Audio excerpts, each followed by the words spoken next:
Hi, everybody. Welcome back to CongoMasterclass.com.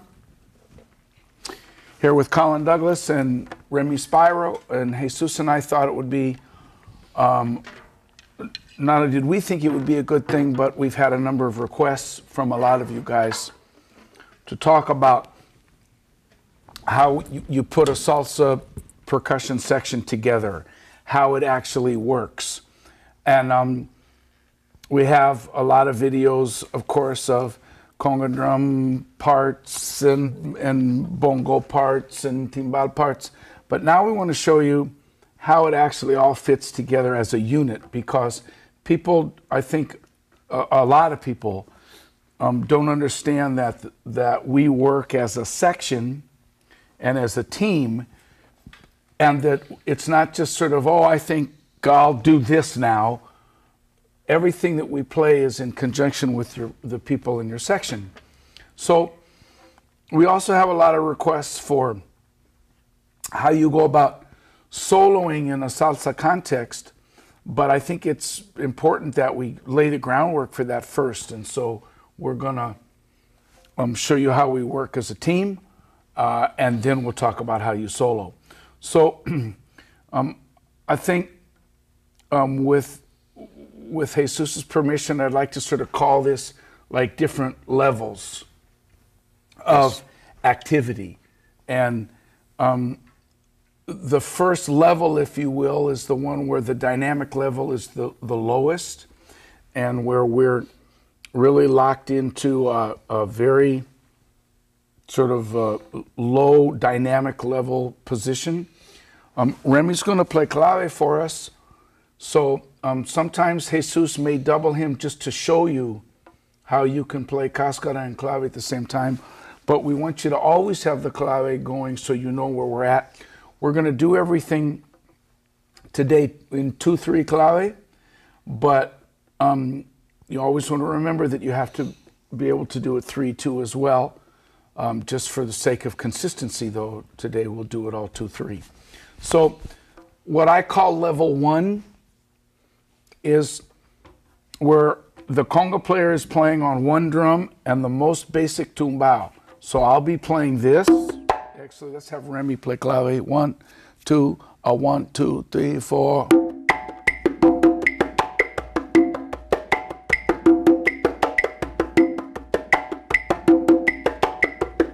So that I'm playing my single note of my tumbao, indicating where the clave is, and the bongocero is playing straight martillo. So again, how about clave and bongo? 1, 2,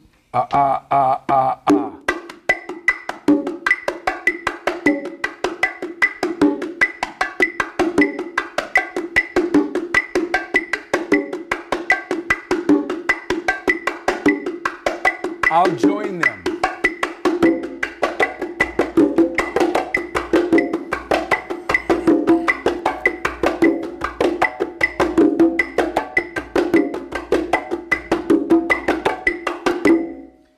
And then the timbal player at this level, if you will, is almost always going to play cascara. Yes.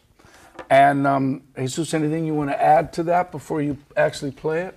Well, I do want to add something, because someone actually sent an email or a request talking about how he's used to playing conga drums, and he wants to do, referring to where he plays the one, is it usually typically on the right hand or the left hand? Right, yeah.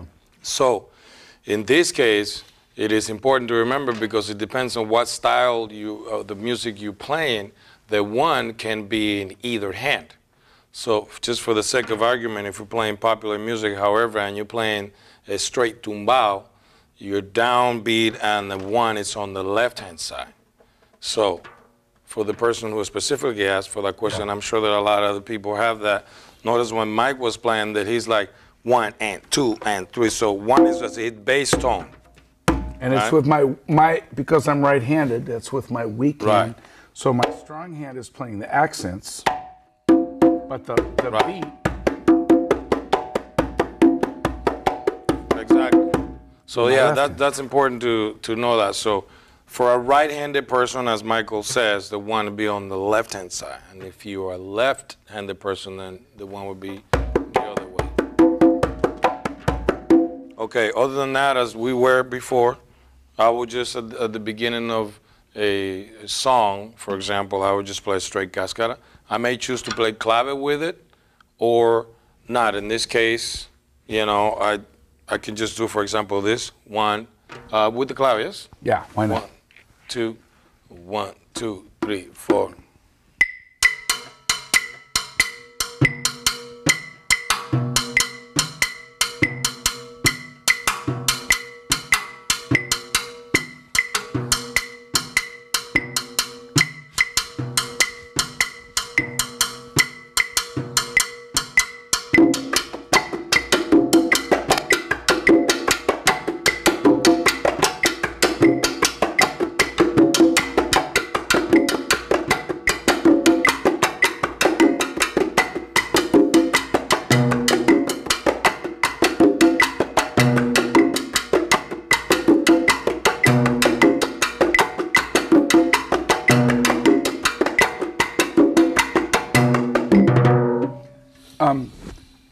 I want to point out here that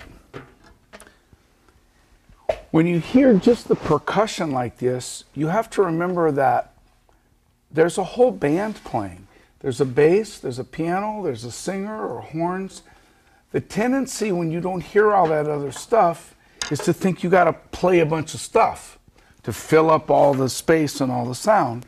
Remember that you're supporting an entire band.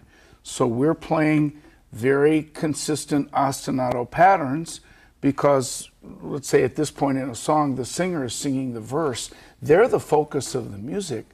Exactly. I don't think Jesus in his own band almost never plays drums. He's the lead singer.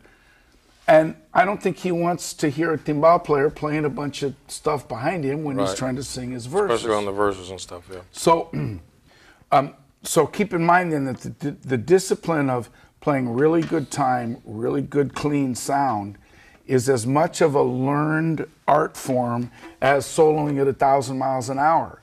This is a learned skill. You have to practice to do that, to be consistent every note, every sound on every one of these instruments.